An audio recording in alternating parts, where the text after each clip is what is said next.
prodiguer sur la santé dentaire, voilà, la santé bucco-dentaire, je veux le dire, et le VIH-Sida. Et c'est avec notre spécialiste, notre chirurgien bucco-dentaire, le docteur Anosa Foto, qui nous prodigue, qui nous donne quelques conseils et surtout des recommandations à respecter à la lettre.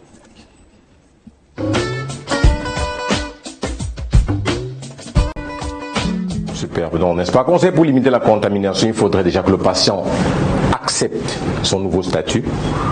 Parce que quand vous l'acceptez et que vous avez un entourage qui vous accompagne, vous avez une attitude moins, il ne faut pas avoir peur de le dire. Il y a des patients contractés qui font même exprès de ne pas prendre des précautions. Peut-être parce que frustré par l'entourage. Mais c'est l'occasion ici de dire non, c'est pas une fatalité, c'est une pathologie qui peut arriver à n'importe qui, par toutes conditions possibles.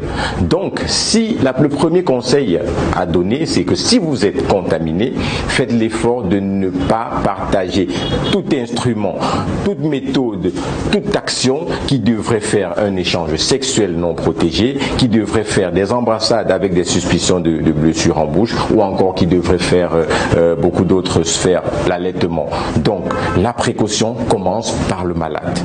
Une fois que le malade est conscient qu'il est malade, entre guillemets, il va s'abstenir de faire des folies qu'il arrive. Je suis sûr que chez vous à la maison, il y en a qui s'échangent parfois de brosses à dents.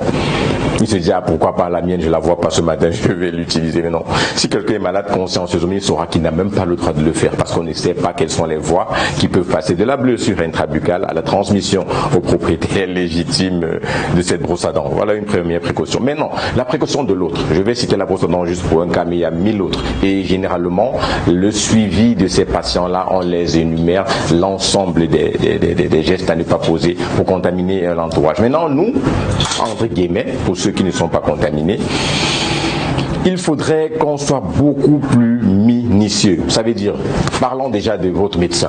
Nous, les dentistes, par exemple, j'ai énuméré précédemment les conditions ou encore les précautions qu'on devrait prendre face à un patient pour ne pas contracter la maladie. Les conseils, il faut en venir à ça, c'est quoi?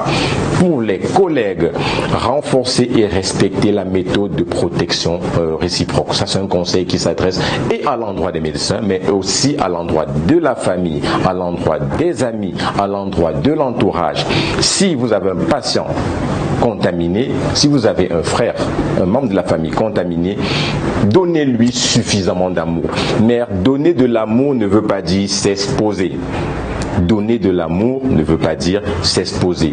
Et se mettre à l'abri de façon assez noble, sans frustrer l'autre. Donc les conseils, c'est quoi? Éviter d'échanger les objets avec le patient malade, éviter d'avoir des rapports sexuels non protégés, surtout avec le patient malade, éviter des gens, vraiment, en somme, c'est ça.